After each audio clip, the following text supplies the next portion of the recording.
بنایا کہ سیدنا موسیٰ علیہ السلام جو رسول تھے اور درجے میں بلند تھے سیدنا خضر علیہ السلام سے، رتبے اور درجے میں بلند تھے سیدنا موسیٰ علیہ السلام، مگر سیدنا موسیٰ علیہ السلام کے پاس علم شریعت بھی تھا، علم طریقت بھی تھا، علم معرفت بھی تھا، مگر متخصص علم شریعت کے تھے، چونکہ رسول تھے، خلق کی رہنمائی کے لیے آئے تھے، اس میں متخصص تھے۔ اور خضر علیہ السلام کے پاس گو علم شریعت بھی تھا مگر متخصص علم حقیقت و معرفت کے تھے۔ درجہ سیدنا موسیٰ علیہ السلام کا بلند تھا، تو جس علم میں دوسرا زیادہ کامل ہو اس کی طرف اللہ رب العزت نے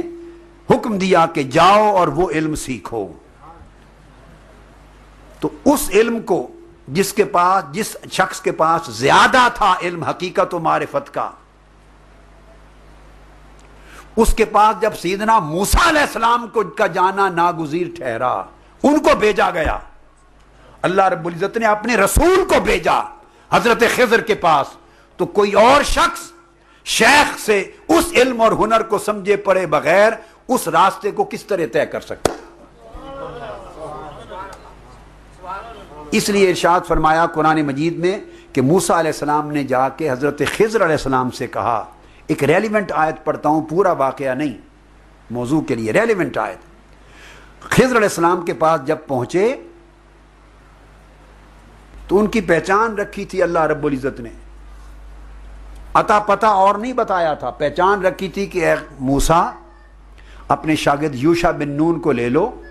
مچھلی کاٹ لو، ٹکڑے کر لو، بھون لو، سالن بنا لو، راستے کے لیے سالن بنا کے مچھلی چل پڑو۔ باری تعالیٰ وہ خضر جس کے پاس علم لدنی، علم معرفت، علم حقیقت ہے، وہ ملے گا کہاں؟ اللہ رب العزت نے نہ کوئی ایریا کوڈ بتایا، نہ کوئی کونسل بتائی، نہ کوئی بورو بتائی، نہ کوئی سٹریٹ بتائی، نہ کوئی پتہ، نہ محلہ، نہ تحصیل، نہ ضلع،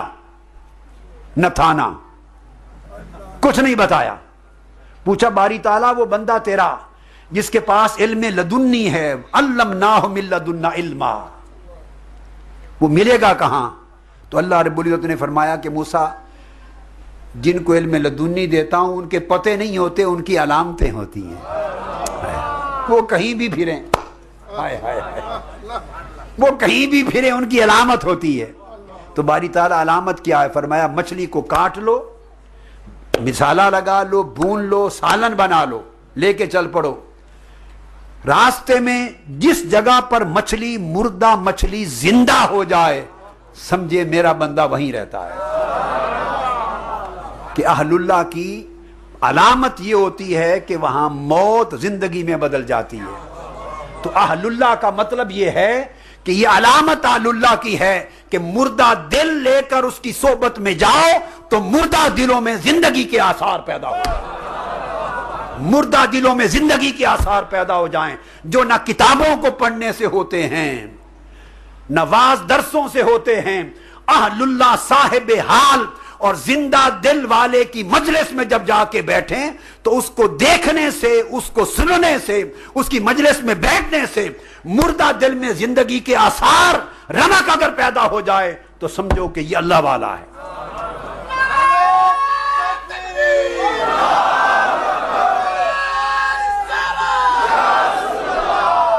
اب میں بتا دوں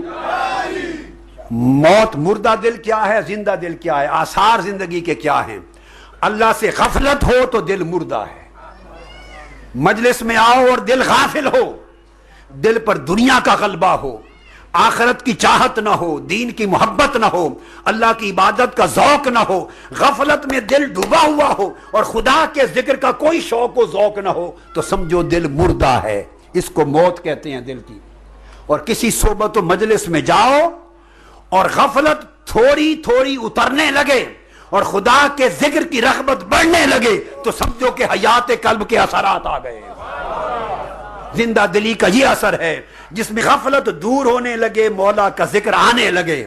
رغبت آخرت کی آنے لگے، خدا کی محبت پیدا ہونے لگے، عبادت کا ذوق پیدا ہونے لگے، جب ذوق عبادت، ذوق طاعت، ذوق ذکر، ذوق تعلق الہیہ جب انگڑائی لینے لگے تو سمجھو کہ حیات قلب کے اثرات آ رہے ہیں۔ یہ موت اور حیات اس طرح کی نہیں جیسے بندوں کی موت و حیات ہوتی ہے، یہ غفلت موت ہے، دل کی غفلت موت ہے، اور دل میں اللہ کے ذکر کا آ جانا حیات ہے۔ تو لوگوں اس مجلس میں نہ جایا کرو، میری نصیحت ہے خدا کے لیے، جس مجلس میں جا کر خدا کی یاد نہ آئے، جس شخص کی مجلس آپ کو خدا کی، مصطفیٰ کی اور آخرت کی یاد نہیں دلاتی، وہ مجلس بیکار ہے، خواہ وہ میری ہی کیوں نہ ہو، خواہ وہ میری ہی کیوں نہ ہو۔ مت جاؤ ایسے شخص کی صحبت میں اور ایسے شخص کی مجلس میں کہ جس کی مجلس میں گھنٹوں بیٹھے اور خدا یاد نہ آئے، گھنٹوں بیٹھے اور مصطفیٰ کی محبت نہ آئے، گھنٹوں بیٹھے اور آخرت کی یاد نہ آئے، گھنٹوں بیٹھے اور غفلت کا زنگ نہ اترے اور خدا کے ذکر کی چمک پیدا نہ ہو۔ کیا لینا اس کی صحبت اور کیا لینا اس کی مجلس سے؟ وہ مجلس یہاں بھی بیکار اور آخرت بھی بیکار۔ ایک ہی پہچان ہے۔ صحابہ کرام نے پوچھا یا رسول اللہ کون کن لوگوں کی مجلس اچھی ہے اور کن کی مجلس میں بیٹھا کریں؟ صحابہ کرام نے پوچھا آقا علیہ السلام سے کن کی مجلس اچھی ہے اور کن کی صحبت میں بیٹھا کریں؟ میرے آقا علیہ السلام نے فرمایا کہ خیر المجالس، بہترین مجلسیں ان لوگوں کی ہیں۔ وفی روایت نے قال خیارکم الذین اذا رؤوا ذکر اللہ، وہ لوگ اچھے ہیں ان کی مجلسوں میں بیٹھا کرو، ان کی صحبتوں میں بیٹھا کرو کہ ان کو دیکھو تو مولا یاد آ جائے، ان کو دیکھو تو مولا یاد آ جائے۔ اور دوسری حدیث میں آقا علیہ السلام نے فرمایا ان کی مجلسوں صحبتوں میں بیٹھو کہ ان کے چہروں کو دیکھو تو رب یاد آ جائے، ان کے عمل کو دیکھو تو آخرت یاد آ جائے، ان کو دیکھو تو اللہ یاد آ جائے، ان کے عمل کو دیکھو تو آخرت یاد آ جائے، اور ان کا کلام سنو، ان کا کلام سنو تو دین کی حکمت معلوم ہو جائے۔ آقا علیہ السلام نے 3 علامتیں بیان کی، یہ علامت حیات قلب ہے۔ تو فرمایا موسیٰ علیہ السلام نے قال لہ موسیٰ هل اتبعک علی ان تعلمنی مما علمت رشدا، یہ لفظ ہیں اور سمجھ لیں یہاں سے لفظ مرشد نکلا، یہاں سے لفظ مرشد نکلا۔ موسیٰ علیہ السلام نے فرمایا حضرت خضر کو کہ کیا میں آپ کے ساتھ رہ سکتا ہوں، آپ کی صحبت میں رہ سکتا ہوں اور آپ کے ساتھ چل سکتا ہوں، ہم سفری اور صحبت اختیار کر سکتا ہوں، اس مقصد کے لیے ان تعلمنی مما علمت رشدا، کہ اللہ نے جو رشد، علم کا جو نور آپ کو عطا کیا ہے اس میں سے کچھ حصہ مجھے بھی دے دیں۔ یہاں سے اولیاء اور صوفیاء نے ضرورت شیخ کا استنباط کیا، حالانکہ سیدنا موسیٰ علیہ السلام افضل، سیدنا خضر علیہ السلام مفضول، مگر ایک نکتہ سمجھایا کہ جس کے پاس خاص علم و فن ہے اس کی صحبت میں جایا جائے لینے کے لیے۔